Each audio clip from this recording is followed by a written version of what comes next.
本来以为这车货呀占了大便宜，装的又矮又轻，没想到它是山路，上也上不去，在这边打滑，磨的轮胎瞎臭，也上不去。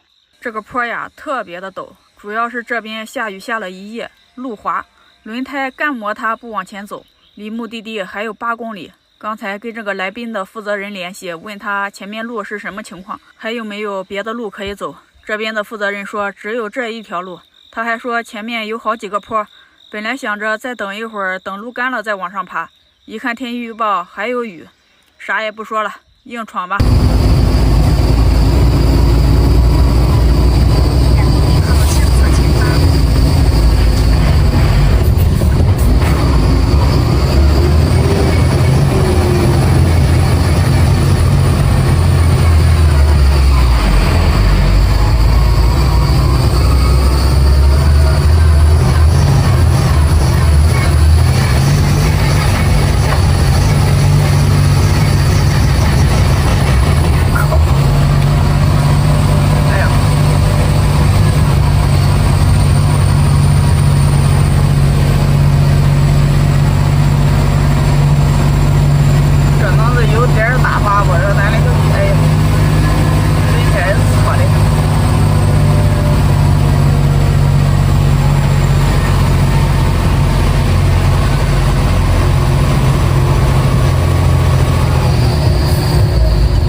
8拐的，终于到地方了，雨布也解开了，现在正在给一个6.8米的卸货，等一会儿就卸我们的了。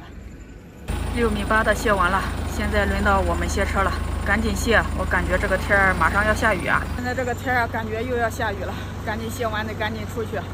如果再下雨，这空车出去就更难了，空车抓不住地，打滑更厉害。不好了，又开始下雨了，这一会儿咋出去啊？这空车打滑更厉害，爬坡的时候。现在雨越下越大，不知道这场雨要下到什么时候呢？货是卸完了，还在下着雨，真的是屋漏偏逢连阴雨。在这个工地上等了快1个小时了，现在的情况是呀，想出也出不去了。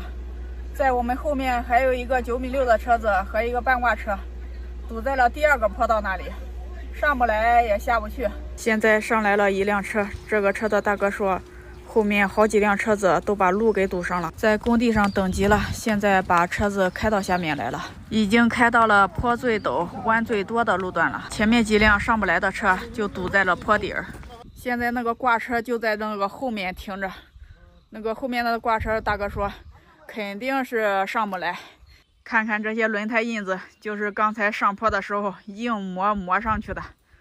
那个13米的车子就在那个红色的那一点点停在那里了，看看这个坡又弯又陡，下这个坡的话必须是一气呵成，一气下到底儿。这个坡太陡了，就是踩刹车根本踩不住，肯定要往下打滑打秃溜。然后现在没办法了，只能等这个13米的挂车，看看他怎么办吧。现在就怕一气冲下去的时候，他那个13米的车避不开。现在把气压打足了，慢慢往下下，挂车已经靠到最边上了，应该能破开车。只要这个地方能下去，前面的路就是窄点，最起码没有陡坡了。好的，关点地。